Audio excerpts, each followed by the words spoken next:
Now, around the world, the problem of illegal migration is causing political tensions. In India, for decades, residents in the northeastern state of Assam have seen waves of illegal migrants from Bangladesh. Now the Indian government wants to be sure who is genuinely Indian and who has come across the border illegally. It's updating a national register of people who can prove they came to the state by the 24th of March 1971, the day before neighbouring Bangladesh declared independence. This will be the first time it's been updated since 1951. The scheme, which has inevitably hit the state's Muslim population, has caused controversy, with the ruling BJP officials saying they might roll the scheme out nationwide. Well, a short time ago, I spoke to Nalin Kohli, national spokesman for India's ruling political party, the BJP, who said that it is wrong to make the citizens list in Assam a Hindu-Muslim issue. Incorrect story to kind of make it a Hindu-Muslim story, because a lot of Hindus also haven't found their place within the NRC. Third is a lot of rumors are going incorrectly. Basically, even if one doesn't find one's name in the NRC, there is a period which has been extended from 60 to 120 days.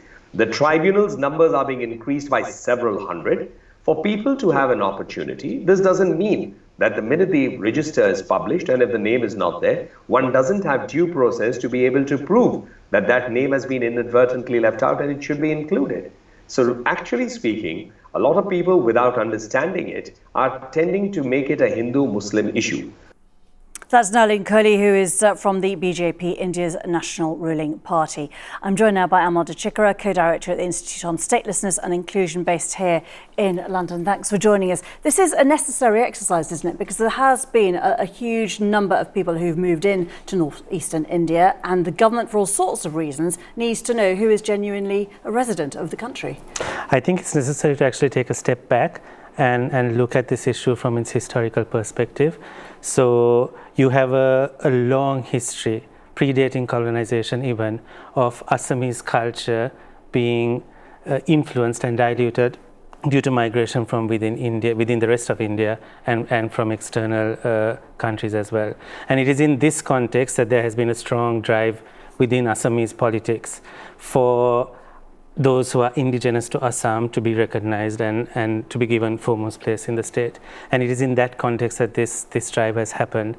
And it's unfortunate the way the drive has been taking place, with complete lack of due process, with discrimination, and with a whole host of concerns. What evidence do you have for that? Because we heard the BJP government spokesman saying that there is a process. This body is secular. There are processes of appeal if people are not given residency. And the point is that people have been coming in from Bangladesh illegally, claiming to be Indian. I mean, these are people who lived in Assam for decades, often people who've been born in Assam.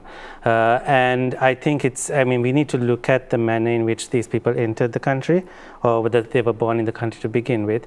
And if at the time there was an open border, I think it's quite problematic to retroactively scrutinize the belonging and citizenship of people.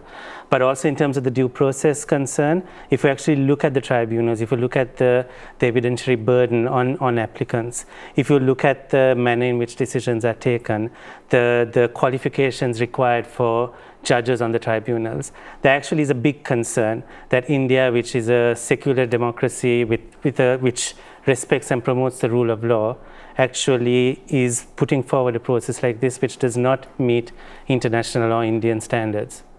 And there are detention camps as well, aren't there, for people who've been taken in? Obviously, India, again, and the government there says that this process is being done fairly, and inevitably when they find people that are illegal migrants from Bangladesh, they have to be held and then sent back. Yeah, so this narrative of illegal migrant from Bangladesh needs to be scrutinized, because these are people, like I said, many of them who've been born in the country, who've lived as citizens, as residents, and who've contributed to Assam and to India. And people in that context whose lives are... Well, the Indian government is talking about people who were born in Bangladesh, who've come from Bangladesh. No, that's not necessarily the case. That is certainly not necessarily the case, because they're talking about people who cannot establish their belonging to identity to India predating 1971, and there are a whole issue of evidentiary burdens, also due to the lack of birth registration and the low levels of other documentation in the state. So it's not only migrants from Bangladesh, it's also people who've lived in India, who've migrated to Assam from other parts of India, whose belonging is being scrutinized in this manner. And in terms of detention, I think we need to look at the larger issue here, which is that if these people who've lived as Indians are determined to not be Indian, then the reality is that they are being made stateless. And you cannot make someone stateless and then detain them with the objective of deporting them. Because if they are stateless, there's no other country which would accept them. So India is basically manufacturing a crisis which is going to result potentially, in the worst case scenario, in millions of people being disenfranchised and having their lives completely turned upside down, and thousands of them potentially being placed in detention camps. But if they're placed in detention camps but then sent to Bangladesh, which is where, if the Indian government determines that that's where they've come from, then they're not being made stateless for a huge period of time, I mean, are the they? assumption there is that Bangladesh is going to accept people when there is no extradition treaty between Bangladesh and India, when Bangladesh would not necessarily recognize these people as Bangladeshi. Because let's not forget that the process is arbitrary and there are huge concerns with the standards being applied, the burden that's being imposed on the applicants, and the role of the state.